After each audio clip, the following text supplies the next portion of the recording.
I'm just saying. I'll tell you this. I'll tell you this. The worst sexually transmitted disease known to man is Ebola. Because once you are cured of Ebola, it can be transmitted sexually. The weird things that you do. Oh wow, hey, hold on. Another $10 super chat. Gotta clap it out. I'm gonna Jody's corner this thing. Why not? It apparently works.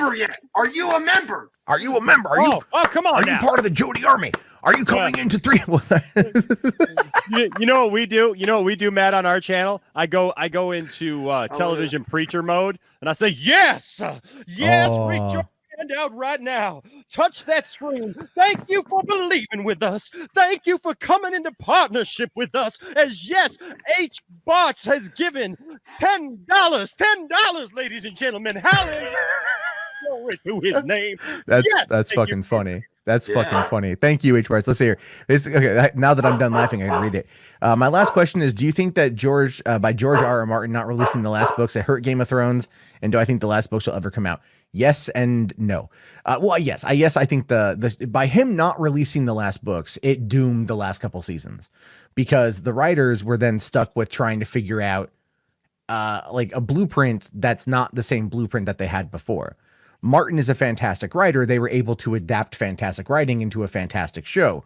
When that writing went away and they just had like a skeletal approach of what was going to happen. And the fact that, and then they were doing it the way based on what George had told them.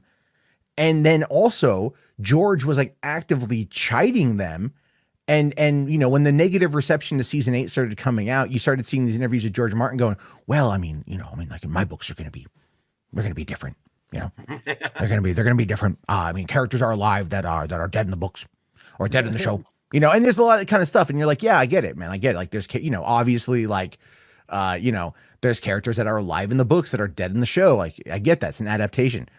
That doesn't matter though. What matters though is the fact that he was throwing Dan and Dave under the bus, and at a time when like he shouldn't have been doing that. Like, I found that to be the most unprofessional thing ever. And it really damaged my opinion of George R.R. Martin. Yes, season 8 has problems. Was I satisfied with it at the end? 100%. I liked it.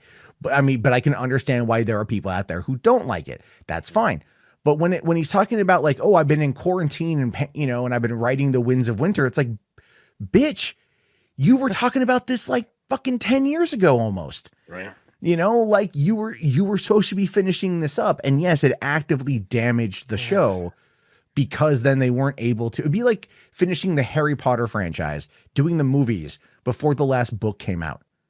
You know what I mean? Like, it's not going to be the same thing. Like, people are going to go into the last couple Song of Ice and Fire books and it will be praised for being better than the show because it has the hindsight of being able to go back and look what people didn't like and then be a crowd pleaser. And that's all it is. It's George R.R. Martin is a people pleaser. That's what he boils down to. He's just a people pleaser.